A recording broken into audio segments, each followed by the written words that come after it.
Alright, what's up everybody? It is Carlos Collects Comics and I'm here for a very special Friday feature. Guess what? It is my birthday. Doesn't make any noise.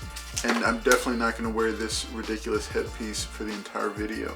But hey, I'm glad that you decided to stop in on my birthday. It's going to be a pretty cool video. This Friday feature, I'm going to be covering a section of some of the major key books in my in the Hispanic Superheroes Wing of my collection, and I can't wait to share these with you. It'll be a little bit different, but it's going to be a whole lot of fun, so stay tuned.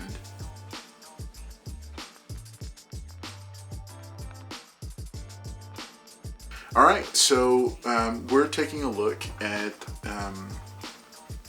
a personal part of my personal collection. These are books that are not intended to sell. They're not books that I'm, collecting for any other reason than simply personal fulfillment, personal enjoyment. So the genesis for this collection was back in February of 2018. Marvel Studios released Black Panther, and I saw what kind of an impacting cultural event that became for African Americans, and how that just became such a big deal. I went and saw it, and it was so well done. It was very high quality, and one of the things I loved about that film was that the character was so deeply connected to his culture and his power set and his abilities and his power, all of it tied back into his culture. He wasn't just a character that had inherited a mantle from someone else. His culture was tied into his power set and everything. So I left from that theater very excited and proud, but at the same time a little bit wanting, because there was nothing that I could take, like my nephews, to go see with people that were like them. And I just, I don't know, it spurred something within me to where I wanted to start looking at what Hispanic superheroes are out there. And I started digging, and there's not a ton of offerings on any on either label, either major label, I guess, DC or Marvel. There's more now, but it was just something that I said, man, that there's kind of a little bit of something lacking. And I remember I tweeted at DC and at Marvel, and they don't ever, they're not gonna see it because I'm not like a huge personality or anything. But the other thing that spurred on in me was that I wanted to get out there and start digging and collecting Hispanic superheroes. And so that wing, I call it a wing, in the same way that a museum has different wings. So I have this is my Hispanic Superheroes Wing of my personal collection. This is probably the most personal part of my collection, even more so than like the nostalgia books like G.I. Joe, and classic X-Men and some of the others, way more than like investment books, like like some of the bigger books. Now there are some higher dollar books in this section, and they are at different levels of of kind of being personal. But this is definitely the most personal part of my personal collection. And if there was one that I would like pass on to children, it would be this one. So I just wanted to share that with you on my birthday. It's a big birthday because I'm 45, and that's a big deal. You're kind of midlife and all that kind of stuff. So without further ado, I want to share this with you. So I hope you enjoy this, and I hope that you'll take a moment to like the video, and then at the end comment and hit that notification bell, and consider subscribing, because I've got lots more videos like this as well. So, but hey, let's get started. So what we're going to do is we're going to start with the oldest books chronologically, and we're just going to go forward from there. And again, now this is, I'm not going to have the graphics up or anything because I actually have all the books here because they're part of my collection. So let me set this down. All right. Okay, so the first I wanted to do was, and so initially, as I tracked backward, the granddaddy of all Hispanic superheroes was Zorro. And but it took a little bit of digging, and I had to get in touch with people like Golden Age Guru on Instagram and Nick over at Key Collector Comics at the app to try to dig and find out what was the first appearance of Zorro. And ultimately what it came down to was that there was an unauthorized appearance in which he, that Johnston McCauley, the creator, was not credited. And that was in Hit Comics number 55. And so this is his, then this was from, what was the year on this one? Well, yeah, this is a 10 center. So it's definitely Golden Age. I think this was in 58, no. Yeah, no, it's 48, I think. Because one of them was in 48 and one was in 49. And I'll tell you in just a second here.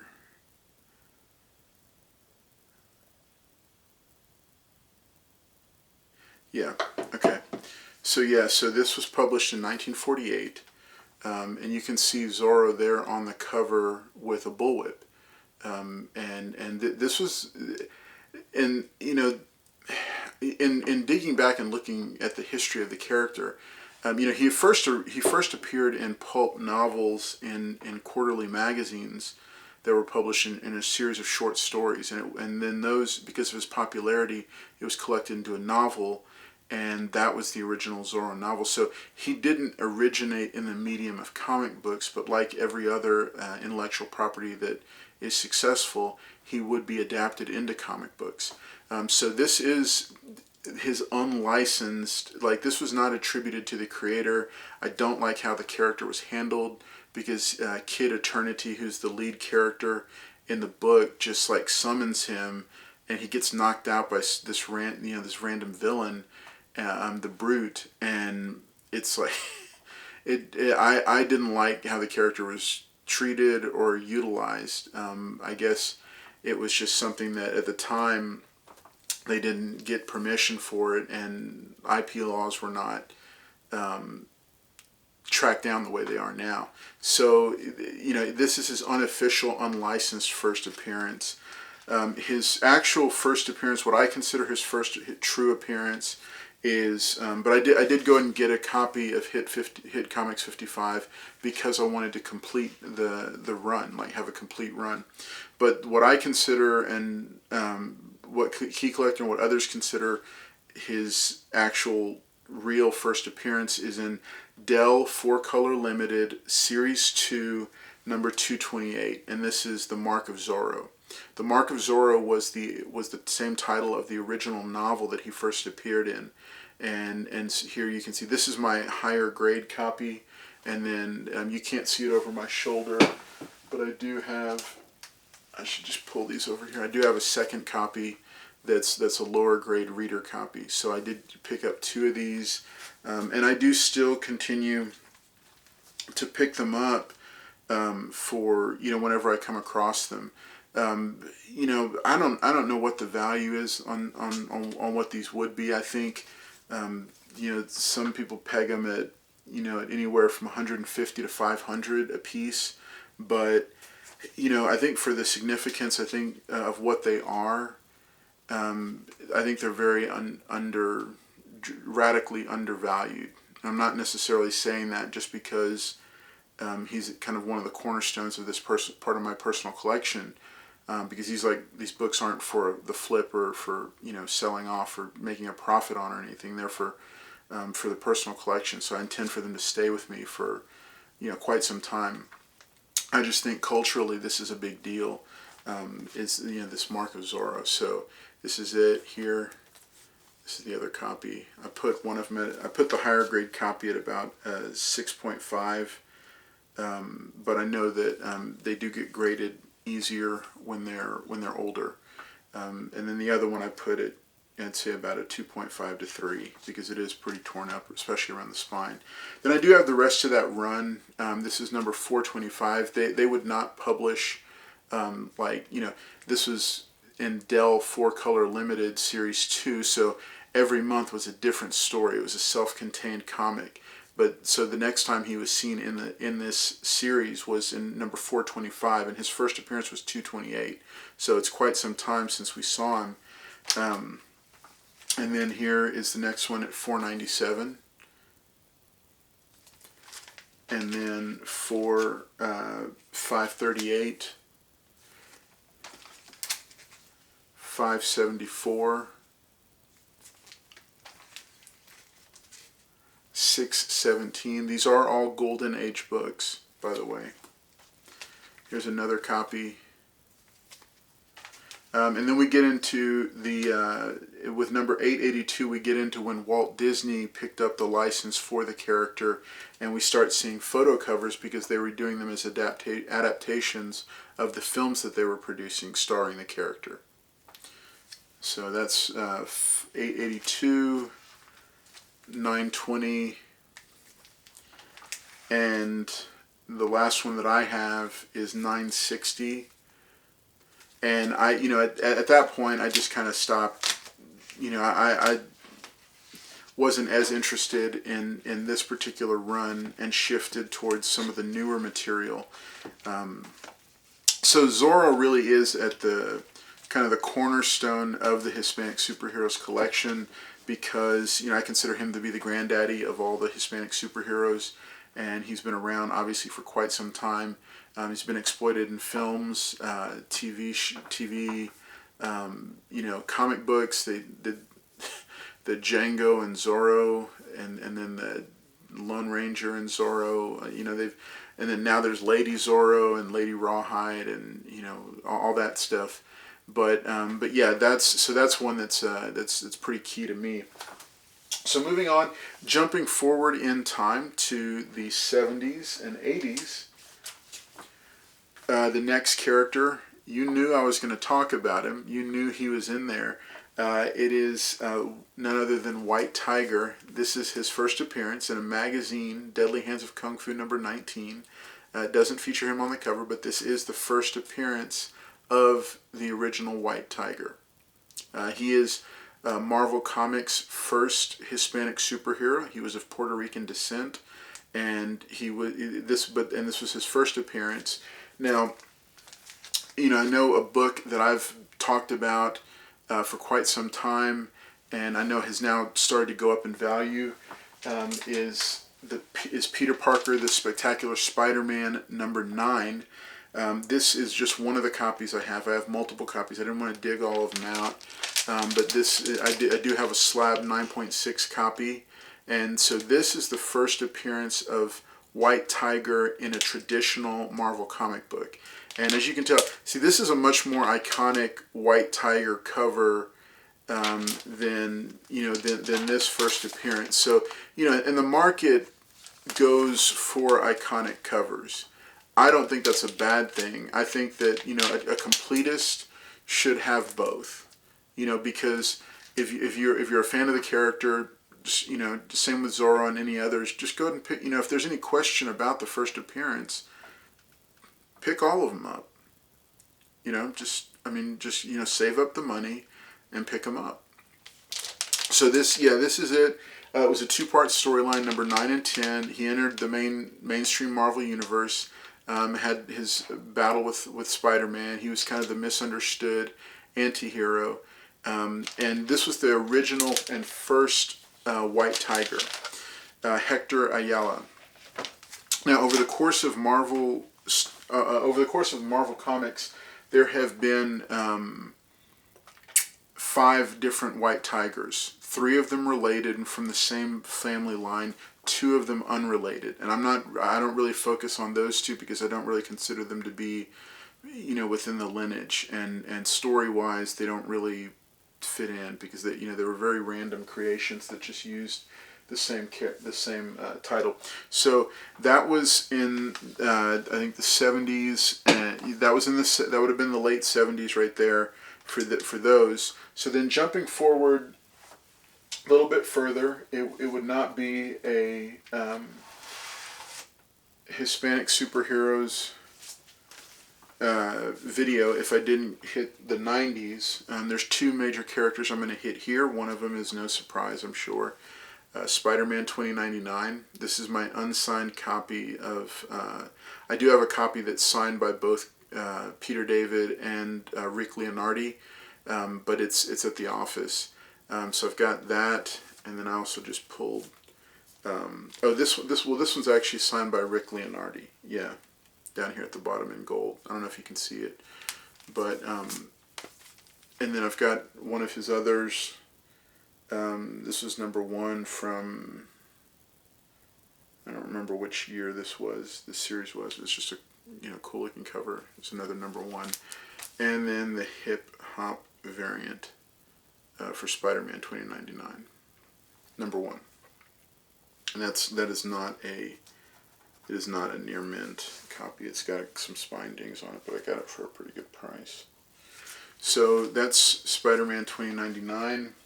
Another much lesser known character from the 90s that I picked up was Elgato Negro. He was created by Richard Dominguez. It was an independent released comic. There was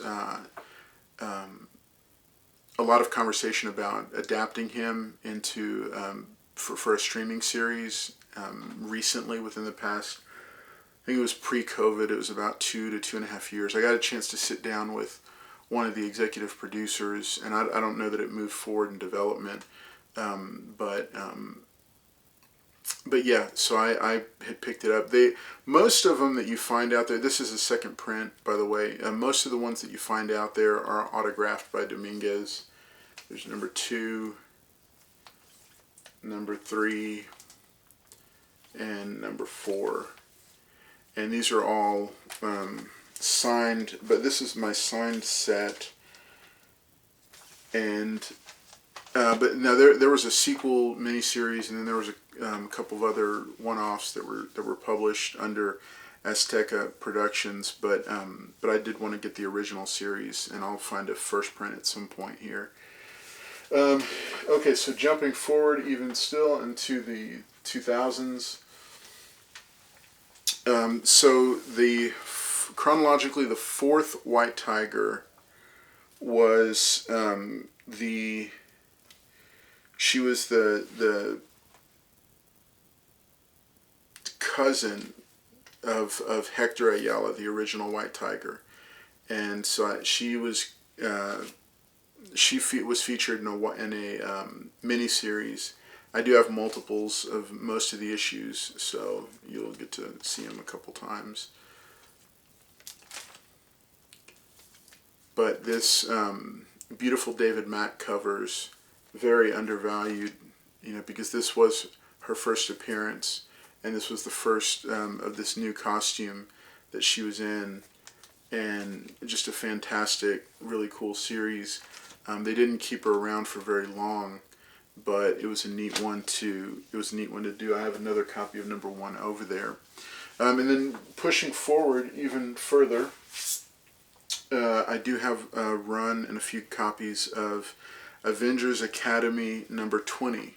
This is the first appearance of the fifth White Tiger. This was the younger sister, a teenage younger sister of Hector Ayala, the original White Tiger. So this is the current White Tiger, the one that she was featured in a Spider-Man cartoon. She was a member of one iteration of the Avengers. She was in Avengers Academy.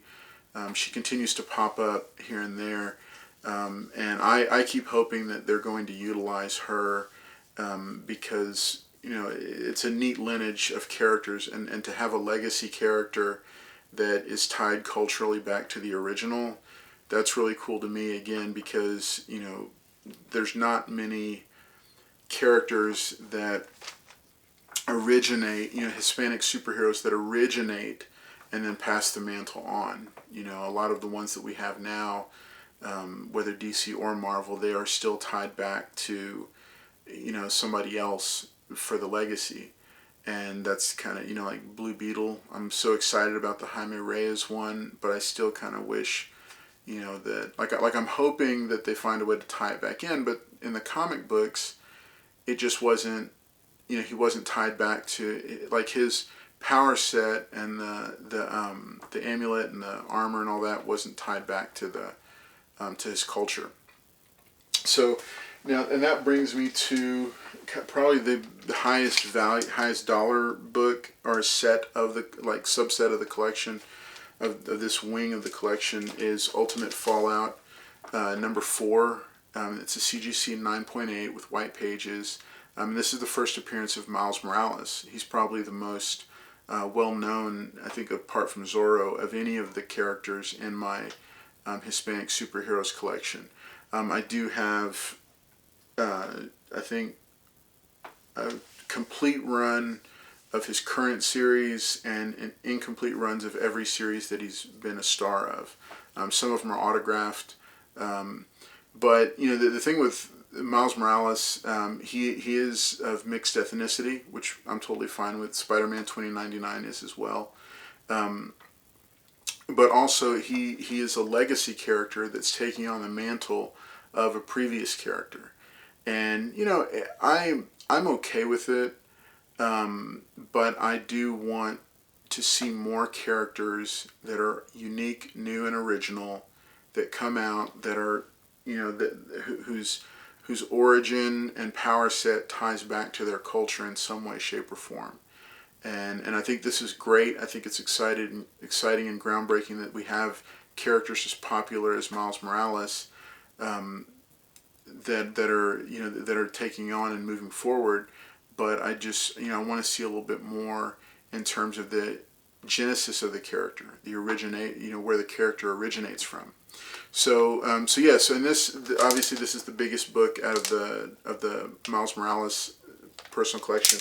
I don't have the Jurdovic variant, and I don't think I ever will, because that thing is just to the roof in terms of pricing. Oh man. Okay. So that is just a portion of my Hispanic Superheroes Wing. I hope you enjoyed this. I hope that that wasn't too boring and didn't drag too long. I wanted to try to flip through these books as quick as possible and let you see them. I know some people had asked about the collection. This is not the full Hispanic Superheroes collection because there's too many different bins and boxes and stuff to go through to get all of them. But I did try to grab as much of a sampling as I could. Thank you for tuning in for this, and thank you for being a part of this channel if you're a subscriber. If you're not a subscriber, please consider subscribing. It will be a huge help for the channel, and it'd be a great birthday present for me if you would just go ahead and hit that subscribe button. Also consider turning on notifications so that you can be apprised every time that we have a new video that comes up. I do publish currently on Mondays and Fridays, and I know we'll be doing a live show probably starting around the beginning of the new year on Wednesdays, but more details about that later. Thank you for tuning in. Thank you for watching. Thank you for being a part of this community. And stay tuned, because I am going to be also this weekend, birthday weekend, going to be dropping my first giveaway video. And I've got a stack of giveaways up here that I'll preview real quick for you, because I know that you guys have started to hear about them. I am going to be giving away a copy of pristine raw copies of Something is Killing the Children #1, the local comic shop day foil variant. This Mystique variant, it's a 1 in 25. This Invincible #1 local comic shop day foil variant. This is also a really cool book. And then Nonstop Spider-Man #1, the Perillo variant, trade dress variant. So those are just 4 of the giveaways. I do have a bunch more coming in. because some friends of the show, or I mean some friends of the channel, are going to be sending us some goodies. There's also going to be some really cool stuff coming down the pipe on the gifts video with some discount codes. So make sure and keep an eye out for that. It will be dropping on Black Friday, and I'm very excited about some of the folks that are kicking in. Just a quick hint, or not hint, I'll do a reveal. How's that? At Slab Stands on Instagram is offering a discount code that you'll get next Fridays for the custom slab stands that he makes, and they are really cool. And that's going to be one of the gift ideas that I'm going to be sharing with you next Friday. So I hope that you've had a great week. I hope that you enjoyed this video. I hope that you learned something from it, and I didn't babble too long because we're pushing the 26 to 27 minute mark. But it has been so much fun to hang out with you on my birthday, and thank you for tuning in, and thank you for those who have subscribed. I'll see you soon.